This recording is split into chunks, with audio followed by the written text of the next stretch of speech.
இப்போ நான் சொல்லியிருக்கிற ஒரு பொருள் சேர்த்து சப்பாத்தி செஞ்சு பாருங்களேன். சப்பாத்தியோட டேஸ்ட்டும் நல்லாயிருக்கும், ரொம்பவே நல்லா சாஃப்டாகவும் இருக்கும். இந்த சப்பாத்தியை நீங்கள் பிசைஞ்சு ஊற வைக்கணும், சுடுதண்ணி ஊற்றி பிசையணும் அந்த மாதிரி இல்லை. பிசைஞ்ச உடனே சப்பாத்தி போட்டு சாப்பிடலாங்க, செம்ம சாஃப்டாக இருக்கும். இதுக்கு பெஸ்ட் காம்பினேஷன் பார்த்திங்கன்னா வெங்காய தொக்கு. வெங்காயம் அதிகமாகவும் தக்காளி கம்மியாக போட்டு செய்யக்கூடிய சிம்பிளான தொக்கு. இதோட ட்ரை பண்ணி பாருங்கள், அட்டகாசமாக இருக்கும். இப்போ வாங்க அது ரெண்டுமே எப்படி செய்யலாங்கிறத பார்க்கலாம். Hello friends, welcome to Gomathi's kitchen. இப்போ இந்த சப்பாத்தி பண்ணுறதுக்காக உருளைக்கிழங்கு, ஒரு பெரிய உருளைக்கிழங்கு வேக வச்சு எடுத்து வச்சுருக்கிறேன். சின்னதாக இருந்தால் 2 எடுத்துக்கோங்க. இது வேகிறதுன்னு பார்த்தீங்கன்னா ரொம்ப குழையவும் கூடாது, தண்ணியாகவும் இருக்கக்கூடாது. நல்லா பக்குவமாக வேக வச்சு தோலை விரித்து இதை வந்து மசிச்சுக்கலாம். மசிக்கிறதுன்னு பார்த்தீங்கன்னா கொஞ்சம் கூட அந்த கட்டிகள் இருக்கக்கூடாது. ஸ்மாஷர் வச்சுருந்தீங்க அப்படின்னா அதை வச்சு ஸ்மாஷ் பண்ணி எடுத்துக்கோங்க. இப்போ பார்த்தீங்கன்னா நல்லா மசிச்சு விட்டாச்சு. இது கொஞ்சம் ஆறட்டும். கோமதிஸ் கிச்சனை சப்ஸ்கிரைப் பண்ணாதவங்க சப்ஸ்கிரைப் பட்டனை ப்ரெஸ் பண்ணிக்கோங்க. உடனுக்குடனே அப்டேட் வேணும் அப்படின்னா பக்கத்தில் இருக்க பெல் பட்டனில் ஆல்ங்கிற ஆப்ஷனை மறக்காமல் ப்ரெஸ் பண்ணி வச்சுக்கோங்க. இப்போ மசிச்ச உருளைக்கிழங்க ஒரு பாத்திரத்துக்கு மாற்றிக்கோங்க. இது நம்ம பிசைகிறதுக்கு முன்னாடி ஓரளவு நல்லா ஆறி இருக்கணும். இதில் தேவையான அளவு கோதுமை மாவு சேர்த்துக்க போகிறோம். மெஷரிங் கப்பு, அதாவது 200 ml டம்ளர் வச்சுருந்தீங்க அப்படின்னா இப்போ நம்ம எடுத்துருக்கிற உருளைக்கிழங்குக்கு 1.25 கப் அளவுக்கு கோதுமை மாவு சேர்த்துக்கோங்க. இதே ரெசிபியை நீங்கள் மைதா மாவுலேயும் செய்யலாம், நல்லாயிருக்கும். கூடவே தேவையான அளவு உப்பு, 1லேருந்து 1.25 டீஸ்பூன் உப்பு சேர்த்து நல்லா பிசைஞ்சு விடுங்க. இந்த வேக வச்ச உருளைக்கிழங்குலேயே தண்ணி பதம் இருக்கும், அதை வச்சு ஃபஸ்ட்டு நல்லா பெசரி விட்டு வந்ததுக்கு அப்புறமா தான் தண்ணி ஊற்றி பிசையணும். முதல்ல தண்ணி ஊற்றிட்டீங்க அப்படின்னா குழன்னு ஆகிடும். இப்போ பாருங்களேன், ஓரளவு அந்த ஈரப்பதத்திலே பிசைஞ்சிட்டேன். இப்போ தண்ணியை லைட்டாக தெளித்து கொஞ்சம் மாவு கெட்டியாகவே தாங்க இருக்கணும். நார்மல் சப்பாத்தி மாவு பிசைகிறப்ப கொஞ்சம் தளர்த்தியாக பிசைவோம் பார்த்தீங்களா, அந்த அளவுக்கு பிசையக்கூடாது. நம்ம நார்மலாக பூரி மாவுக்கு பிசையும் பாருங்கள், அதே கன்சிஸ்டன்சியில் பிசைஞ்சா போதும். ஏன்னா அந்த உருளைக்கிழங்குல இருக்க ஈரப்பதத்திலே மாவு இன்னுமே உங்களுக்கு குழன்னு ஆகும் கொஞ்சம் நேரம் ஆக ஆக. இப்போ பார்த்தீங்கன்னா நல்லா பக்குவமாக பூரி மாவு பதத்துக்கு பிசைஞ்சு வச்சுருக்கிறேன். இந்த மாவை நீங்கள் ஊற வைக்கணும்னு அவசியம் இல்லைங்க, ஊற வச்சிங்கன்னா கொஞ்சம் தளர்த்தியாக மாறிடும். இப்போ நான் உடனேவே தான் சப்பாத்தி செய்ய போகிறேன். இப்போ இந்த சப்பாத்தியை வந்து பார்த்திங்கன்னா நம்ம மாவு போட்டு திரட்டுறதுக்காக கொஞ்சமாக வரமாவு எடுத்து வச்சுருக்கிறேன். உங்களுக்கு எந்த சைஸில் சப்பாத்தி நீங்கள் தேய்க்க போகிறீங்களோ அதுக்கேற்ற அளவுக்கு மாவுகளை உருட்டிட்டு இந்த மாதிரி பரட்டி விட்டுக்கோங்க. வரமாவில் போட்டு பரட்டினீங்கன்னா தான் உங்களுக்கு அந்த கட்டையில் ஒட்டாமல் சப்பாத்தி வந்து நம்ம தேய்க்கிறதுக்கு சரியாக வரும்.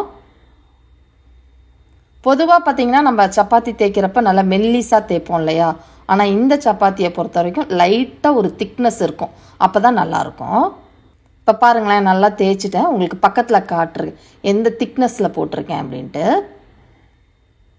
பாருங்கள், இந்த அளவுக்கு இருந்தால் சரியாக இருக்கும். இதை உடனே சுட்டு எடுத்துடலாம். இப்போ சப்பாத்தியை போடுறதுக்கு முக்கியமாக பார்த்திங்கன்னா சப்பாத்தி கல் நல்ல சூடாகிருக்கும். புகை வர சூட்டுக்கு சூடான பிறகு கல்லில் போட்டுருங்க. இது வந்து உடனே நமக்கு வெந்துடும். இதில் அதிகமாக எண்ணெயும் தடவணும்னு அவசியம் இல்லை, லைட்டாக வந்து எண்ணெயை வந்து தடவி விட்டுருங்க. 2 சைடும் ஒரு நிமிஷம் வேக வச்சிங்கனாலே போதுங்க. நம்ம லைட்டாக தடிமனாக போட்டிருக்கிறதுனால நல்லா புஷ்ஷுன்னு உங்களுக்கு சப்பாத்தி உப்பி நல்லா வெந்து வரும். இதை நீங்கள் வந்து ஃபுல்கா மாதிரியும் போடலாம், டேஸ்ட் நல்லாயிருக்கும். அவ்வளோதாங்க, நம்மளோட சப்பாத்தி வெந்துருச்சு பாருங்கள், செம்ம சாஃப்டாக இருக்குங்க. இதை நீங்கள் சூடாக சாப்பிட்டாலும் சரி, ஆறி போனதுக்கப்புறமா காலையில் செஞ்சு வச்ச சப்பாத்தியை நைட்டு சாப்பிட்டாலும் செம்ம டேஸ்ட்டாக இருக்கும். இதில் வேணும்னா நீங்கள் சில மசாலா பொடி கூட சேர்த்து செய்யலாம், அட்டகாசமாக இருக்கும். சூப்பரான சப்பாத்தி ரெடி ஆயிடுச்சு. இப்போ இந்த சப்பாத்திக்கு ஏற்ற வெங்காய தொக்கு ரெடி பண்ணிடலாம். அதுக்காக ஒரு சட்டியில் நல்லா 2 டேபிள் ஸ்பூன் அளவுக்கு எண்ணெய் சேர்த்துக்கோங்க. நான் வந்து கொஞ்சம் ஜாஸ்தியாக தொக்கு செய்ய போகிறேன், மற்ற டிஃபனோட வச்சு சாப்பிட்ற மாதிரி, அதனால் ஜாஸ்தியாக எண்ணெய் ஊற்றிருக்கிறேன். இது எண்ணெய் காஞ்ச உடனே இதில் 1 டீஸ்பூன் அளவுக்கு கடுகு சேர்த்து பொரிய விடுங்க. இப்போ இது பொரியறதுக்குள்ளேயும் இந்த தொக்குக்கு வெங்காயம் அதிகமாக சேர்க்கணும்னு சொன்னேன் இல்லையா, கிட்டத்தட்ட 1/4 கிலோவுக்கு கொஞ்சம் கூட வெங்காயத்தை எடுத்து வச்சுருக்கிறேன். பெரிய வெங்காயத்தை நல்லா தோலை சீவி கழுவிட்டு இதை நறுக்கிறதுக்கு பாருங்கள், நல்லா மெல்லிசாக நறுக்கியிருக்கணும், ரொம்ப திக்காக வந்து நறுக்கக்கூடாது. இந்த கடுகு நல்லா பொரிஞ்சதுக்கு அப்புறமா இப்போ நறுக்கி வச்சுருக்கிற வெங்காயத்தை சேர்த்துக்கோங்க. திரும்பவும் சொல்கிறேன், இது வந்து கிட்டத்தட்ட பார்த்திங்கன்னா 4லேருந்து 5 வெங்காயம் மீடியம் சைஸில் எடுத்திங்கன்னா உங்களுக்கு சரியாக இருக்கும். இப்போ இந்த வெங்காயத்தை போட்ட உடனே கொஞ்சமாக கருவேப்பிலை இலைகளையும் போட்டு நல்லா வதக்கி விடுங்க. அடுத்ததாக தொக்கு அப்படின்னாலே கொஞ்சமாக பூண்டு சேர்த்தா தான் நல்லாயிருக்கும். நான் வந்து ஒரு 10 பல்லு பூண்டை நறுக்கிட்டு சேர்த்துருக்கிறேன். வேணும்னா நீங்கள் தட்டி கூட சேர்க்கலாம், அதுவும் நல்லாயிருக்கும். இப்போ இந்த வெங்காயம் நல்லா வேகணுங்க. இது ஓரளவு பாதி வெந்துக்கிட்டு இருக்கப்பே இந்த வெங்காய தொக்குக்கு தேவையான அளவு உப்பு 1 டீஸ்பூன் டேபிள் சால்ட்டு போட்டு வதக்கிக்கலாம். இந்த வெங்காயம் வதங்குறதுன்னு பார்த்திங்கன்னா ரொம்ப நிறம் மாதிரி வதங்கக்கூடாது, இனிப்பாக வந்துடும். லைட்டாக வெந்து பச்சை வாசனை போகிற அளவுக்கு வதக்கிக்கோங்க. இப்போ ஓரளவு நல்லா வதங்கிருச்சு பாருங்கள். நிதானமான தீயிலே வதக்கணும், அப்போ தான் அந்த பச்சை வாசனை இல்லாமல் இருக்கும். இந்த அளவுக்கு வதங்கி வந்ததுக்கு அப்புறமா இதில் நம்ம மசாலா பொடி முதல்ல சேர்க்க போகிறது மஞ்சள் பொடி மட்டும் இப்போ சேர்த்துக்கலாம். பிறகு நம்ம வந்து மற்ற மசாலா பொடிலாம் சேர்த்துக்கலாம். இப்போ இன்னும் கொஞ்சம் நேரம் இந்த மஞ்சள் பொடி போட்டு வதங்கட்டும். இப்போ பாருங்களேன், நல்லா வெந்துருச்சு, பச்சை வாசனையும் போய் நல்லா வந்துருச்சு, நிறம்லாம் மாறலை. இப்போ இதில் தக்காளி பழம், அதாவது நீங்கள் 5 வெங்காயம் எடுத்தீங்க அப்படின்னா 2 தக்காளி போதும். நான் கிட்டத்தட்ட 5 வெங்காயம் எடுத்தேன் மீடியம் சைஸில். அதே சைஸ்லேயே 2 தக்காளியை நறுக்கி சேர்த்துருக்குறேன். அந்த கெட்டி பகுதியை எடுத்துருங்க. அதாவது 300 கிராம் எடுக்கிறீங்க அப்படின்னா ஒரு 100 கிராம் அளவுக்கு மட்டும் தக்காளி சேர்த்தா போதும். இப்போ இந்த தக்காளி நல்லா குழைவாகிற அளவுக்கு வதக்கிக்கலாம். இப்போ பாருங்களேன், நல்லா குழஞ்சி வதங்கிருச்சு. சப்போஸ் குழையலை அப்படின்னா மீடியம் ஃப்ளேமில் மூடி வச்சு வேக வச்சிங்கனாலும் தக்காளி நமக்கு சட்டுன்னு குழஞ்சி வெந்துடும். இப்போ இந்த அளவுக்கு வெந்ததுக்கு அப்புறமா இப்போ நம்ம மசாலா பொடியெல்லாம் சேர்க்க ஆரம்பிக்கலாம். முதல்ல சேர்க்க போகிறதுன்னு பார்த்திங்கன்னா தனி மிளகாய்த்தூள், காரத்துக்கு தகுந்த அளவுக்கு சேர்த்துக்கோங்க. இப்போ நான் எடுத்துருக்கிற மிளகாய்த்தூளில் காரம் அவ்வளோவா இல்லை, அதனால் நான் 2 டேபிள் ஸ்பூன் சேர்த்துருக்குறேன்.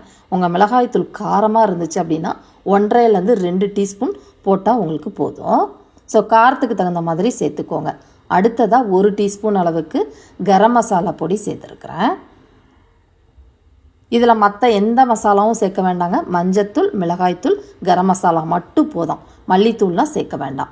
நிதானமான தூயிலே நல்லா வதக்கி பச்சை வாசனைலாம் போய் வதங்கணும். தண்ணி ஊற்றக்கூடாது. மூடி வச்சு மீடியம் ஃப்ளேமில் வேக விடுங்க. கிட்டத்தட்ட ஒரு 5லேருந்து 10 நிமிஷம் ஆகும். பொறுமையாக மூடி வச்சு இடையிலே கலந்து விட்டு இந்த தொக்கை ரெடி பண்ணிங்க அப்படின்னா நல்ல இந்த கன்சிஸ்டன்சியில் இருக்கும். தண்ணி ஊற்றினா அந்த அளவுக்கு டேஸ்ட்டாக இருக்காது. முக்கியமாக சொல்கிறேன், இந்த தொக்கு ரொம்ப நாள் வச்சுக்க முடியாது.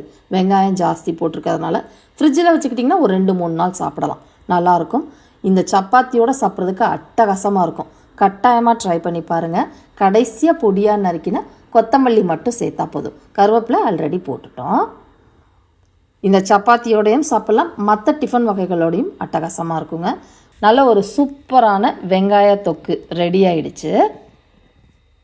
இதே மாதிரி அளவுகளோட இந்த ஆலு சப்பாத்தியும் வெங்காய தொக்கும் செஞ்சு பாருங்கள். செஞ்சு பார்த்துட்டு எப்படி இருக்குங்கிறத கமெண்ட் பண்ணுங்கள். வீடியோ பிடிச்சிருந்தாலும் கமெண்ட் பண்ணுங்கள், லைக் பண்ணுங்கள், ஷேர் பண்ணுங்கள். மறக்காமல் கோமதிஸ் கிச்சன் சேனலையும் சப்ஸ்கிரைப் பண்ணி வச்சுக்கோங்க. தேங்க்ஸ் ஃபார் வாட்சிங்.